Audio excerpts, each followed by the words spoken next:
Upon a time, in a land far, far away, there was a young prince. But this prince lived in the land of England. He was in line for the royal throne. His father was a king. He was the King of England. But this young prince was not first in line, he was second in line. This young prince had an older brother who had been groomed right from the outset to become King of England.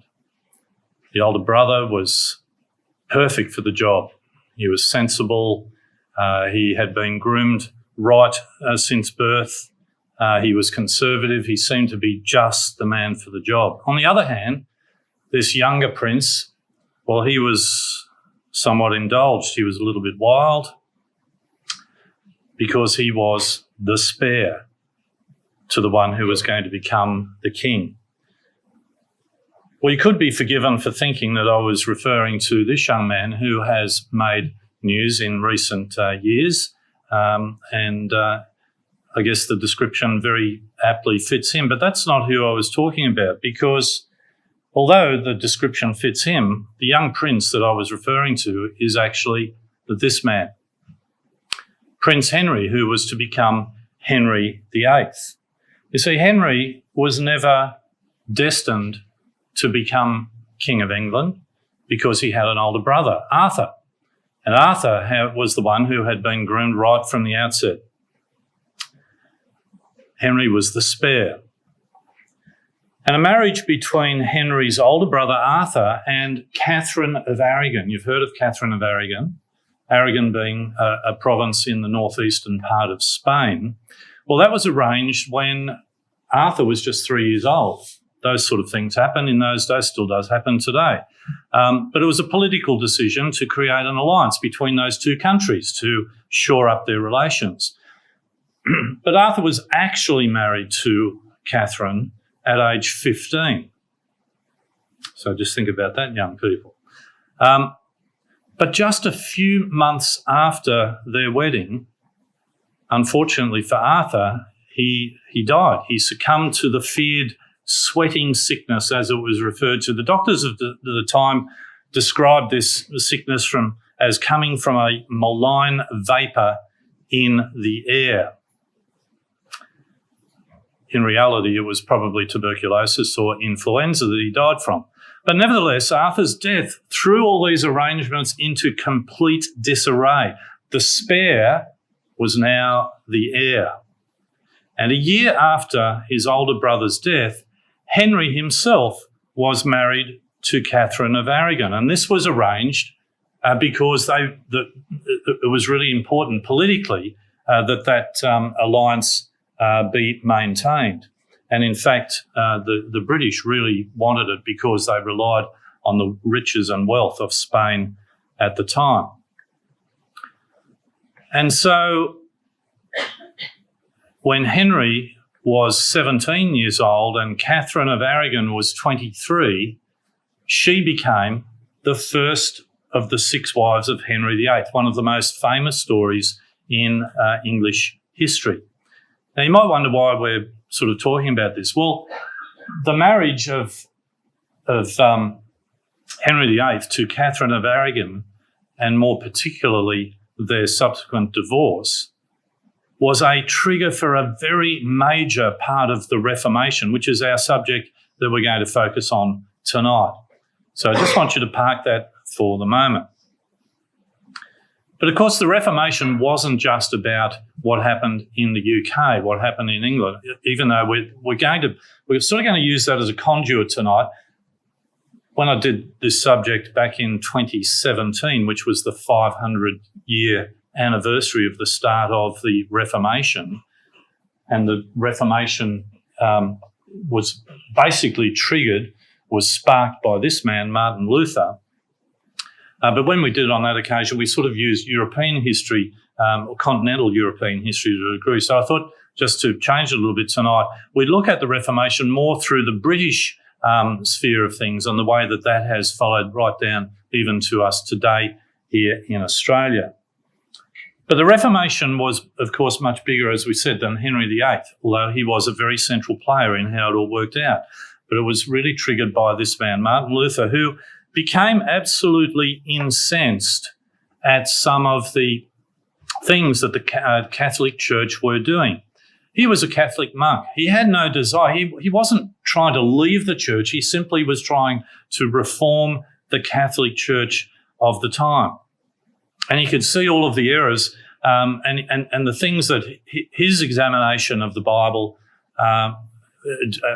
showed him that the practices of the Catholic Church were far astray from that. And the thing that really got him riled was this Catholic practice of the selling of so-called indulgences. Now, if you don't know what that is, we've got a little video that we're going to play in just a moment, which should help to explain that.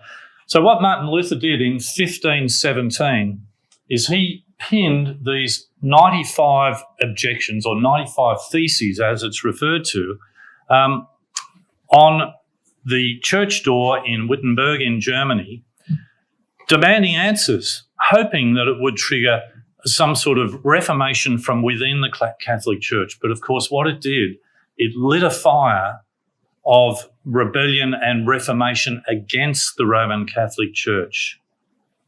And this directly led to the rediscovering of genuine Bible truth a little over 300 years later. And that's a point that I want to try and emphasise over our next couple of nights tonight and next Sunday night, God willing, that the rediscovery of Bible truth that took place was not something that just took place overnight. It wasn't, and forgive the pun, it wasn't a eureka moment, even for Dr. John Thomas. It was a long, slow process.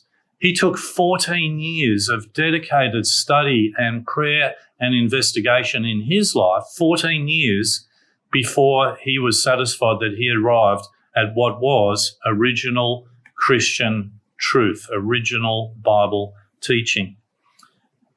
And when Martin Luther triggered the beginnings of the Reformation, for those next 300 years, there were Protestant religions that sprung up in all different places and with different beliefs, but almost without exception, they took with them some of the beliefs and the teachings of the Roman Catholic era.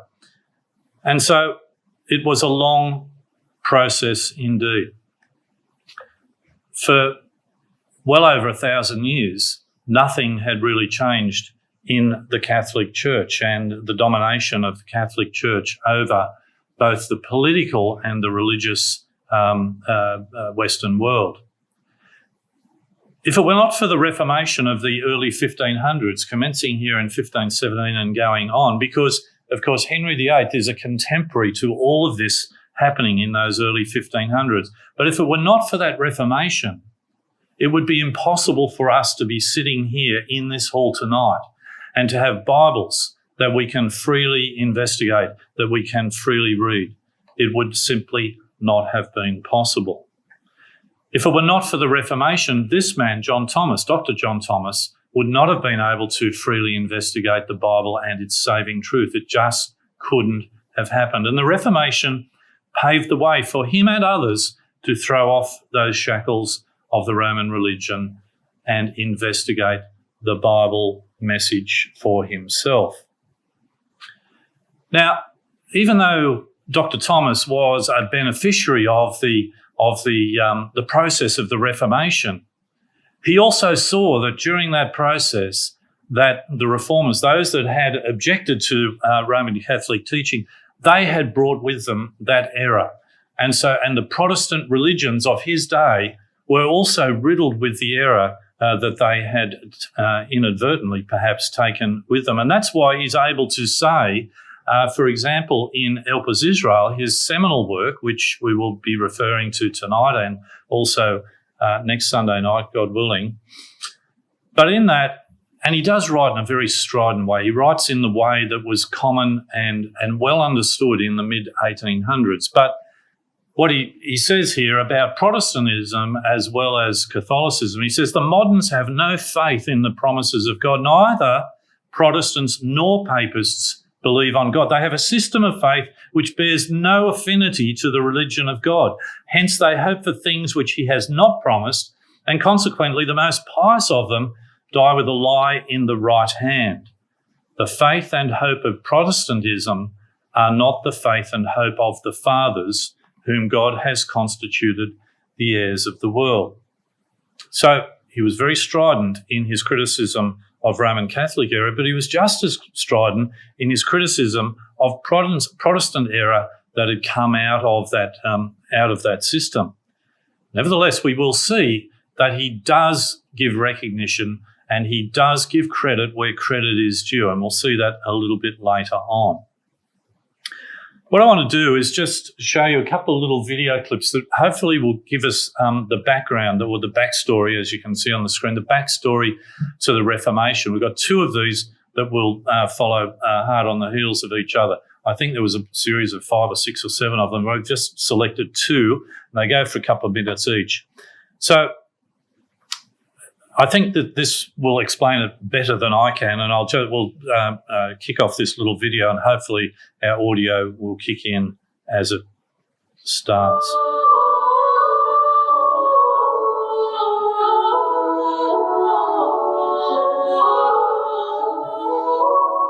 There's a backstory to the commencement of the Protestant Reformation that, while it runs all the way back to the time of the post-apostolic fathers, and following them the events between the close of the New Testament and the Council of Nicaea, there were more immediate events that showed the obvious need to reform Catholicism.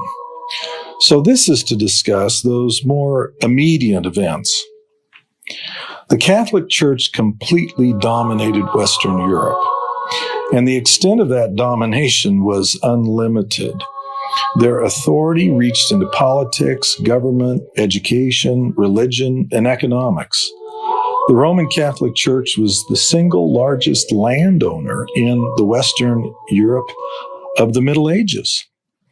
In 1302, the Pope issued an edict stating that salvation outside the Catholic Church was simply not possible, and that all the authority in the Catholic Church was vested in the Pope. Then 45 years later, in 1347, the Black Death began in Europe, and 25 million people died in a period of 4 years. Society, under the complete control of the Catholic Church, was shaky enough before that. But following the Black Death, there were a lot of people whose faith had been shattered. Devout believers had been calling upon God, getting blessings from the bishops, doing what the priests could do in order to save the lives of people.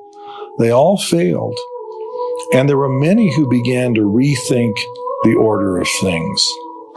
They had called upon Catholic help in their distress, and Catholic help had been given, but it was ineffective. Then shortly after this, for a period of 31 years, there was an internal split to the Catholic Church. There were 2 popes claiming to be the exclusive holder of the keys from Peter. One of them in Avignon, and another claiming the same thing in Rome. Then a third pope contended he had the keys from St. Peter. From 1409 to 1415, there was a 3-way fight between Gregory XII, Benedict XIII, and Alexander V over who held primacy and could claim to be the one exclusive holder of all authority in the Catholic Church. Well, it doesn't take genius to figure out that in those circumstances, doubts about the authority of Catholicism multiplied. People living at the time witnessed a spectacle that made them wonder if Catholicism could survive the crises that had come upon them. And so that historical prelude resulted in widespread questioning and doubting about the claims of the Catholic Church to be God's sole representative for salvation on earth. Johannes Huss in Czechoslovakia and Savonarola in Florence spoke up. They were both regarded as rebellious doubters of Catholicism, and both of them were burned as martyrs because of their doubt. Catholicism was not going to share power willingly. These two martyrs were in recent memory when Martin Luther lived. Their deaths go to show that strongly held convictions were necessary for someone to muster the courage Martin Luther summoned to question the Roman Church. His questioning resulted in what we now refer to as the Protestant Reformation. When he protested against the Church, recent history proved it was life-threatening to come out in opposition to Rome. There are few men who would risk being burned at the stake to voice criticism against a powerful but corrupt religious hierarchy. Okay, so that little video takes us, from way back up to the time of Martin Luther. The next one will explain a little bit about Martin Luther and how his particular activities and his life affected and really triggered the Reformation from 1517 on. You'll notice in this presentation that it was produced in preparation for 2017, the 500th anniversary. But this one explains about the selling of the Catholic, the selling of the indulgences by the Catholics. So hopefully this will run smoothly as well. The Protestant Reformation is dated from a specific event that happened 500 years ago this coming October. On Sunday, October 31, 1517, Martin Luther publicly published his list of 95 criticisms of the Catholic practice of selling indulgences. This document is referred to as the 95 Theses. The 95 Theses are a list of 95 specific criticisms about the corrupt and unscriptural practice of selling indulgences. Indulgences were marketed as a product the Catholic Church could provide that transferred virtue from an available reservoir of excess blessings acquired from the saints, which could be allocated for the benefit of others. This could free a soul from purgatory earlier. This right to allocate was part of the keys of St. Peter held by the Pope. This marketing of saleable virtue was done as a blatant money-raising venture, authorized by the Pope, sold by John Tetzel, a monk, with the proceeds shared by a local nobleman and Pope Leo X. Martin Luther confronted a dilemma. If he was to criticize the Church while the Church had claimed since 1302 that there was no salvation outside the Catholic Church, was he consigning his soul to damnation? Martin Luther had to solve that dilemma about his personal salvation before he confronted and called the Church to repent of its sins. He resolved the conflict through meditation on Paul's letter to the Romans, chapter 1, verse 17. For in it, the righteousness of God is revealed from faith for faith, as it is written, the righteous shall live by faith. From this statement, Luther concluded he could trust the Bible alone to obtain faith, and faith was the means for obtaining salvation. This meant he needed to, and safely could, reject the Pope's 1302 claim that salvation outside the Catholic Church was impossible. That was a bold step, especially for someone as sincere and devoted as Martin Luther was to his religion. When Martin Luther took the leap of faith and published the 95 Theses, he set in motion changes that no one could control. Luther's original purpose was to reform Catholicism, but things were quickly outside of his control. The reaction of the Church to his criticism, the local political German environment, widespread discontent with Catholic domination of society, and other people who saw hope for their own salvation independent of a hierarchy of men, were forces waiting for the chance for change. Luther provided a rationalization for rebellion against Rome. The fact that the Roman Church owned so much of the land throughout Europe tempted political leaders to reject Rome's control so they could seize the land and divert the resources to support local nobility instead of exporting their value to the distant rulers of the church in Rome. Local leaders could get a new revenue stream taken directly from the Catholic Church. Many things came together to produce a groundswell following Martin Luther's brave act in order to allow the Protestant Reformation to ultimately succeed. Martin Luther was chased, threatened, hounded, and he went into exile. He was given protective custody by Frederick the Wise, a local political leader who favored Luther's view. In time, there was a new church, the Lutheran Church, an accomplishment that was never the original objective of Martin Luther in criticizing indulgences. He wanted a reform, but provoked outright protest because of the widespread acknowledgement that Catholicism was corrupt. Once the fire was lit, it could not be contained. Luther's act continued, like a stone cut out of the mountain without hands, to roll down and to gain steam and to produce the Protestant Reformation.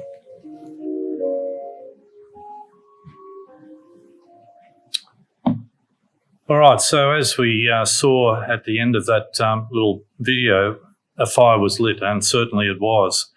Martin Luther had a burning desire to reform the Catholic Church from within.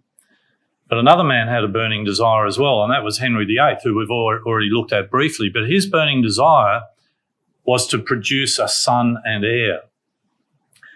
And so he tried to produce that son and heir, and it was important that it was a son. A daughter just wasn't good enough. For 24 years, he, with his wife, Catherine of Aragon, failed to produce the son and heir. And as far as he was concerned, it was all her fault. But over that 24-year period, she gave birth to no fewer than 6 children, 5 of whom died in childbirth or shortly thereafter. She did bear a son. He only lasted, I think it was 54 days before he died. And so this was a period of intense frustration for Henry VIII. And after 24 years of that frustration, he stumbled upon a Bible verse that seemed to explain it all. He found Leviticus chapter 20 and verse 21, which says, "If a man takes his brother's wife, it is impurity, they shall be childless." And Henry convinced himself that he was being punished by God by taking his brother's wife, Catherine of Aragon. And there was nothing for it. He needed a son. She couldn't provide it. As far as he was concerned, he was being punished by God. He needed to divorce her. The problem was the Catholic Church did not permit that. Henry was a devout Catholic. He attended Mass daily. He went on pilgrimages. He had no intention, a bit like Martin Luther, he had no intention of breaking away from the Catholic Church. He just wanted he wanted the Pope to give him permission to divorce Catherine and to find another wife that would produce a son and heir. Such a good Catholic was Henry that he'd even written a book defending Catholicism, and the Latin title of that book is Assertio Septem Sacramentorum, which earned him the title Defender of the Faith. And that was a title that was given to him by no one less than the Pope. You may or may not be able to read that, but Henry had coinage struck during his time, and so proud was he of this title that he was given that the Fidei Defensor title that was given to him by the Pope was placed on the coinage.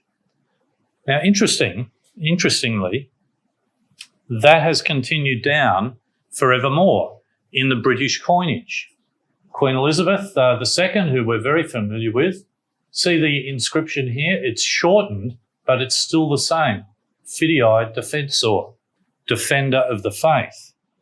And I'm sure that the Pope was somewhat miffed that he had given Henry VIII this title, because now it has come down through the line of the Church of England. And even today, coin struck in 2023, King Charles Fidei Defensor. So this was a title that was given to Henry VIII, but because of Henry's personal circumstances, he had to break away from the Catholic Church, and it was acrimonious. He believed that his marriage to Catherine of Aragon was against God's will. He needed to have a male heir, and so the Church of England was formed.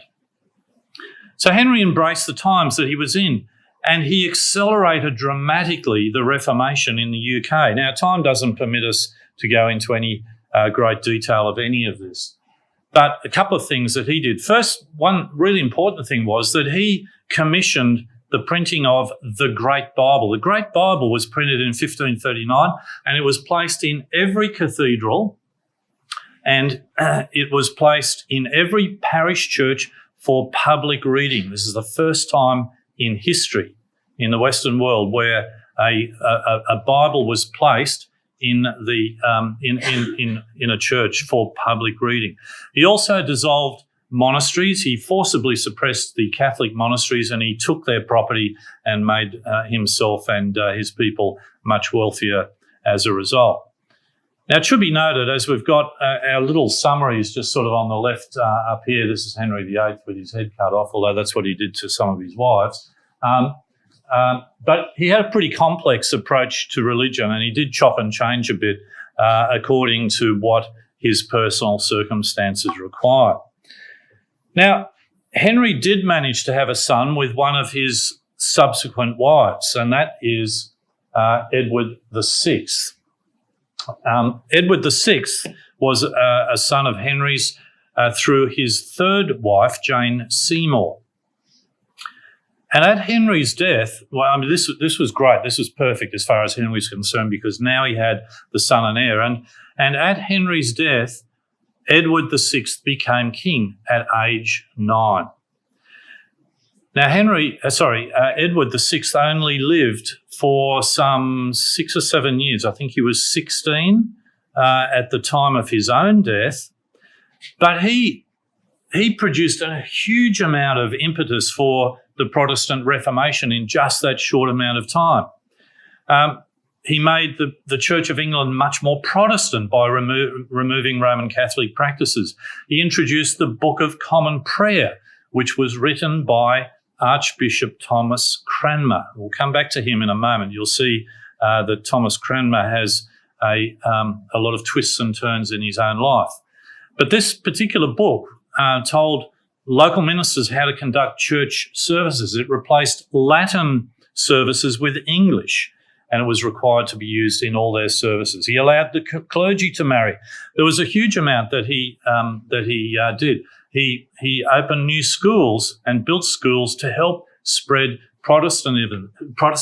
So it looked at this juncture as though Protestantism, particularly in the British context, was going to go ahead full steam, and there would be no stopping it. However, he died very young, and so the next monarch is Mary I. Now, she was also Henry's daughter. She was a daughter from Catherine of Aragon, and she, interestingly enough, she is the very first ever Queen of England in her own right. There had been plenty of queens before, but they were simply queen consorts. They were queens to the king, who was the real monarch.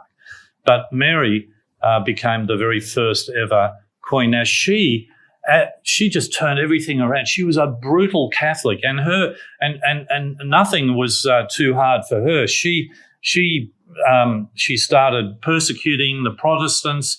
She burnt them at the stake. It was a very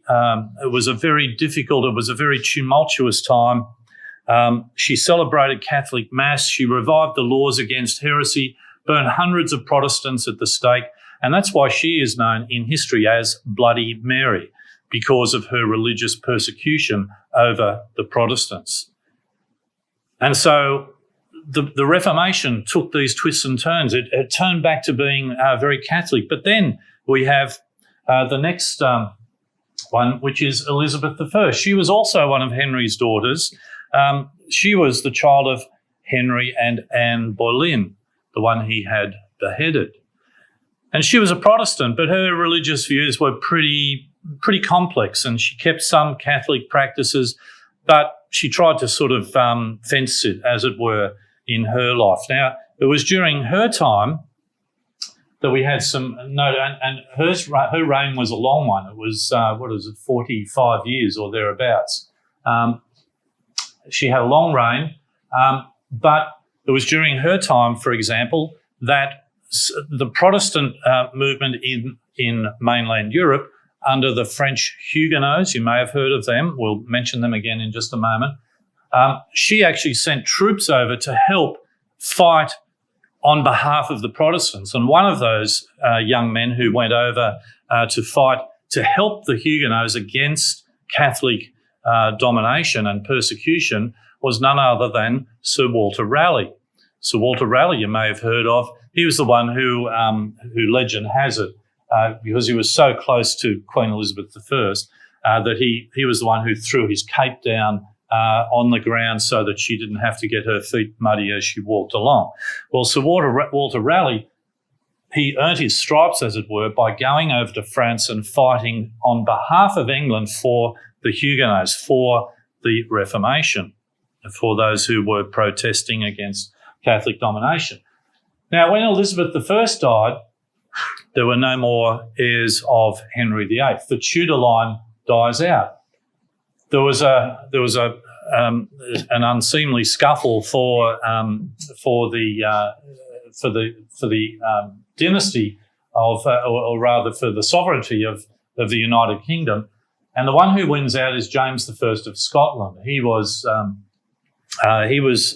one who became king, and so we had the introduction now of the Stuart line. Now, we don't need to spend too much time on him, except to say that he had a very important role to play. He was very religiously active, as we can see there. He suppressed the Catholics, and he was the one who commissioned the very famous, which I have here, the King James Bible. Okay, so that's the King James. So he was very influential in that regard, and the King James Bible that he commissioned was unchallenged as far as its popularity was concerned until just quite recent times, probably the 1980s, when the NIV and some of the other translations became more popular in its stead. But interestingly, he's also the one who was against whom the gunpowder plot was formed. And what that was because he was moving England back towards Protestantism, the Catholics, who were very strong and prominent in England, they didn't like that. And so some of them got together and decided to try and blow up the Houses of Parliament. You may have heard of this. You may have learned about it in history. But it was that at that time, the gunpowder plot, one of the prominent leaders in that was a gentleman by the name of Guy Fawkes. And Guy Fawkes, of course, is the one who is celebrated on the 5th of November, particularly in the Northern Hemisphere and in the UK every year. And that's, the fireworks night, cracker night. We used to have it here, but that was outlawed in New South Wales. You can still buy fireworks in the ACT, but you can't buy them in New South Wales legally unless you've got a licence. But Guy Fawkes and his colleagues tried to lurch England back to Catholicism again, and of course it was foiled at the last moment. But that was against this James I of Scotland. Just as a slight change of pace to wake everyone up as well, and something slightly lighter. Whenever, I don't know about you, but whenever I might go to, say, a cafe or somewhere these days, and you even just want to order something very simple, a waiter will come to you and say, "Are you guys ready to order your coffee or your meal or whatever?" Well, when the expression of you guys actually comes from Guy Fawkes. That is where the derivation has come down from. So next time you are referred to as a guy, whether you are male or female, it actually comes from this Guy Fawkes. So spare a thought when you are next addressed as a guy. Spare a thought for the role that played in the Protestant Reformation and how that was a watershed moment that allows us to gather freely and to be able to study our Bibles. All right, enough of the English history there for the moment, but, well, not quite enough. We did say that we would come back to a particular gentleman that was mentioned earlier. That was the Archbishop of Canterbury. I just want to re-emphasise the fact that the Reformation was not linear. It was a turbulent and sometimes very bloody pathway towards truth. And here's an example of that. You might, if you've ever had the chance to visit Oxford in the UK, just outside the Balliol College, which is there in the background, in the middle of the road are these pavers and shaped in the shape of a cross there. The plaque on the wall behind describes the significance of this.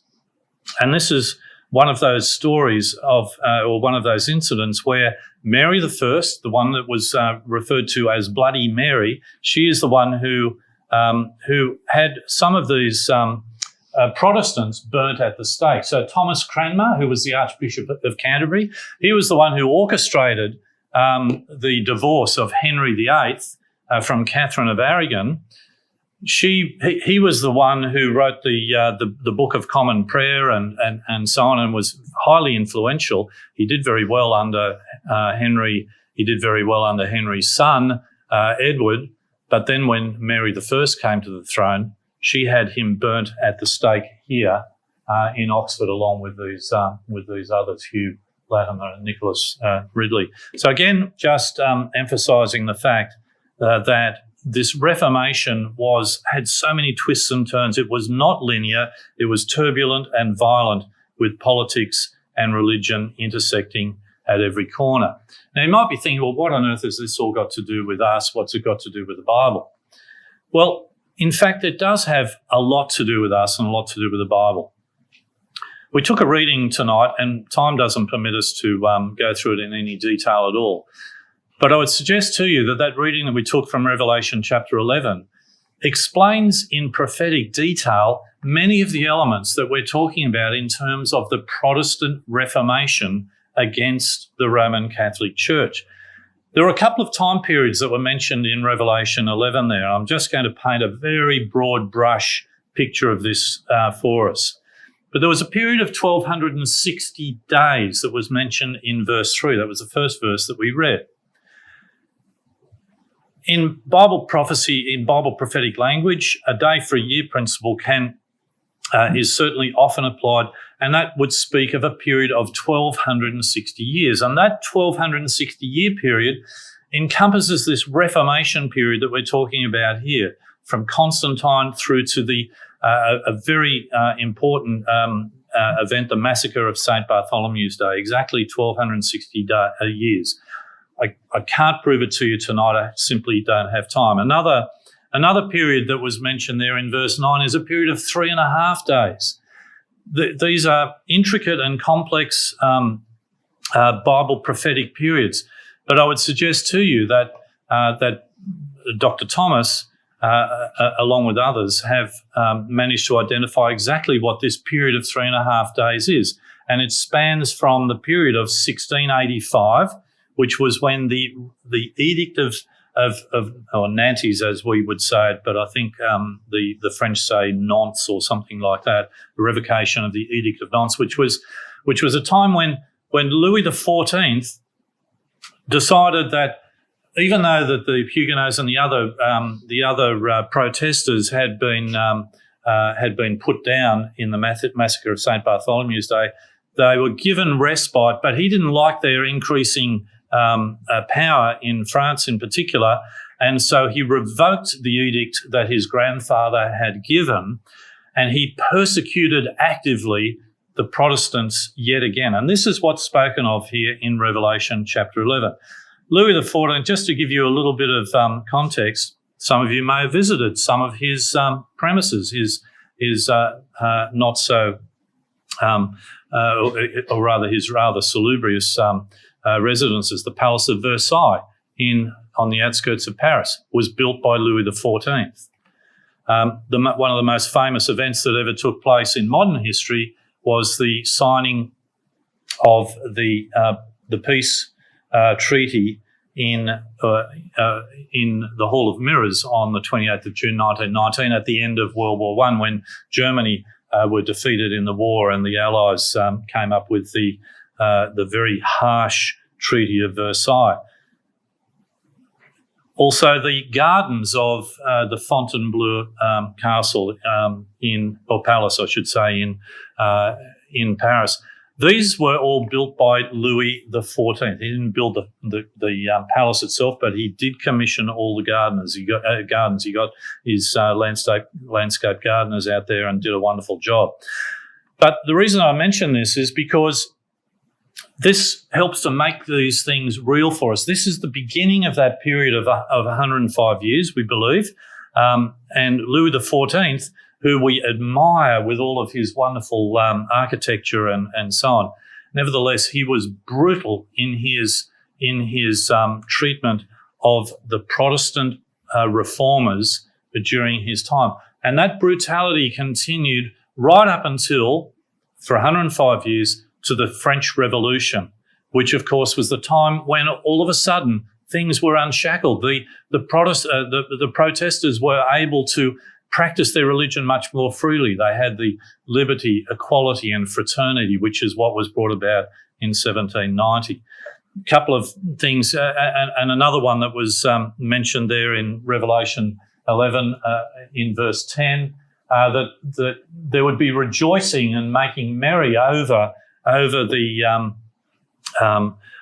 destruction of the protesters, of the Protestant movement against the Roman Catholic Church. And here you have a coin that was struck by Pope Gregory of the time, where he's actually celebrating the destruction of the Huguenots. Here we have an angel bearing a cross, and the Latin writing there says, Massacre of the Huguenots, 1572. Now, I know I've really rushed through all of that, and we can probably skip these next, we'll skip that slide, but we'll just come through to a summary. This is just a very broad brush, and I would encourage everyone to have a closer look at it themselves. But the witnesses, the two witnesses that were spoken about in Revelation chapter 11 that we've looked at tonight, is talking about this Protestant period, right from 312, when Christianity was enforced by Constantine, right through to the Huguenots to 1572, that 1260-year period. That was when the Huguenots were massacred in France. And then this other period of 105 years that's also mentioned in Revelation chapter 11. I just want to concentrate on that one on the bottom there for a moment, because the reason I want to just concentrate on that very briefly is I just want to emphasise that Dr. Thomas, Brother John Thomas, as we would refer to him, Dr. Thomas was prepared to acknowledge when other people were able to help him in his understanding. He was prepared to acknowledge the work of the reformers who came and gave him shoulders on which to stand. Now, what do I mean by that? Well, let's change tack slightly, and I'll show you a couple of holiday photographs. And there is a relevance to this. A couple of months ago, my dear wife and I celebrated our 40th wedding anniversary. 40 years ago, we honeymooned in Tasmania. And so we went back to Tasmania and we visited, amongst other places, a couple of months ago, a little town called Bicheno. Beautiful little town up in the northeast of Tasmania, quite close to Wineglass Bay, the most photographed place in all of Tasmania. Why do I mention this? Well, Bicheno, it's an unusual name, isn't it? But Bicheno is named after James Ebenezer Bicheno, who was appointed from the UK as the Colonial Secretary of Van Diemen's Land in 1842. All right, you might think, well, so what? That's why the town was named after him. Well, his father was the Reverend James Bichonneau. He was a Protestant reverend in the UK. And it just so happens that this James Bichonneau is acknowledged by Dr. John Thomas as being a person on whose shoulders he stood in his coming to an understanding of Bible truth. And here we've got a couple of quotes, first one from Milpas Israel and also Brother Robert Roberts in 13 Lectures. And here he acknowledges that Bichonneau as being someone who helped him to understand what Revelation chapter 11 was actually saying. And you can probably scan through it, but I've just underlined the last little bit where he says he did well. This is referring to Bichonneau. He did well in stirring up his own generation to the study of the apocalypse and in discovering for us the true import of the 3 days and a half. That's what we were referring to before, that what we believe to be 105 years. His labour was not lost, and we thank our Heavenly Father for raising up such witnesses whose memory the faithful in Christ Jesus do always delight to honour. Brother Roberts also acknowledges that as well. So I just wanted to highlight that to show that, number one, Dr. Thomas was a beneficiary of the Reformation process. He benefited from the likes of this Reverend Bichonneau, who was able to help unlock some of the prophetic time periods of Revelation chapter 11. And number two is that Dr. Thomas was prepared to make those acknowledgements. And also, and the third point is that it didn't come to him overnight. It was a long, arduous process for him to arrive at Bible truth. And so finally on Bichonneau, if you ever have the opportunity to visit there, you have to go to this place. This is the Lobster Shack on the shore of Bichonneau. They have absolutely sensational meals there, and particularly their lobster roll. So if you ever go to Bichonneau, you've got to go and enjoy a lobster roll there. But if you ever come across Bichonneau, if you ever hear of it, just spare a thought for the fact that this is related to our subject tonight and of the Reformation and of the protesting against the Roman Catholic Church, and the fact that Brother Thomas and Brother Roberts were prepared to acknowledge his work in helping them. Now, time rolls on, and because of persecution and pressure that were applied to the Protestants, both in mainland Europe and also in the UK, there was a genuine desire to unshackle themselves from Roman Catholicism. King James, the one that commissioned this Bible, King James, he tended to isolate people somewhat. He was a very polarising sort of leader. And so during his time, we had the Mayflower Pilgrims who left the UK. They wanted to unshackle themselves from the Church of England. And you had John Wesley, who also was not happy with the state of the Church of England. And so part of all of this upheaval of Protestants being forced to move out of mainland Europe and out of the UK, they had to move to other parts of the world to avoid Catholic persecution and also to follow their religion as they saw it to be true.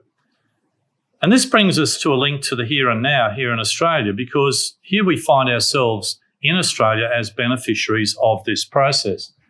This is a fairly unassuming looking monument on the corner of Hunter and Bligh Street in Sydney. But it's actually quite relevant to our discussion tonight. This monument tells us that the very first Christian service was held in Australia by this Reverend Richard Johnson.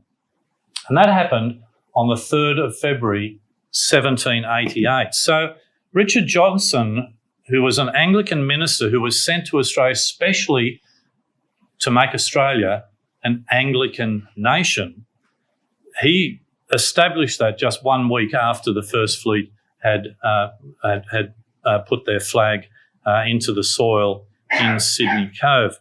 This Richard Johnson was he was a Protestant. He was an Anglican. He was a close friend of William Pitt, the British Prime Minister, He was also a close friend of William Wilberforce, who was one of the ones who was involved in in stopping the slave trade. But interestingly, and I think that this is providential, and you may or may not know this, but if you do, just bear with me. If this is news to you, then you might find this interesting. That the first fleet arrived in Sydney, and of course it's been quite in the news, as it always is, around the 26th of January every year. The first fleet didn't arrive in Botany Bay on the 26th of January. They arrived in Botany Bay and they anchored up just here, just near the shipping terminal near the Caltex refinery there at Kurnell. It's not a refinery anymore. I think it's just a storage facility. But they arrived there about the 20th of January. They decided that Botany Bay wasn't a great place to try and establish the colony, the penal colony in here, because there wasn't a good water supply and so on. And they'd done some reconnaissance and worked out that Port Jackson was a much more favourable place. Now, on the 26th of January, Phillip sent out some longboats to actually to row around into Sydney Cove, and that's where the flag was planted, right there, just near the overseas passenger terminal on the 26th of January. But on that same day, lo and behold, 2 French ships come into Botany Bay, commanded by La Perouse. They were just 5 days after the English Captain Phillip, who came in here, 5 days too late.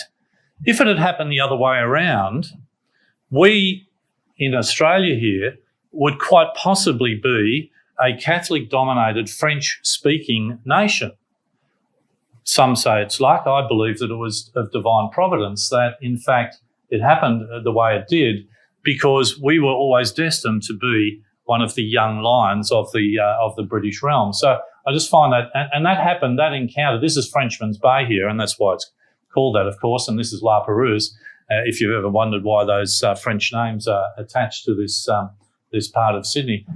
So there was this encounter between Phillip and the French there on the 26th of January. But on the 26th of January, they got around here, they planted the flag, and as they say, the rest is history. So we here, sitting here today, are also beneficiaries of that Protestant movement that took place, and that's why we are nominally, although becoming less so, a Protestant-founded nation here. So all of this, I hope, has set the scene for us to have a look at these 2 diligent Bible students who, in the mid to late 1800s, stood on the shoulders of those who came before, those Protestants, those witnesses that we have been discussing tonight, and hopefully we can draw inspiration and comfort and confidence from what we will consider next time. Now, next time, I'm not going to get to Robert Roberts, and in fact, we'll probably only get halfway through John Thomas's life up to the time of Elpis Israel. But what I want to do on that occasion is to show that intense 14 years of discovery that took place in his life. I think it's important that we understand that it was not an overnight process. And hopefully we will be inspired to understand that we have a great legacy of truth that has been passed down to us. Thank you.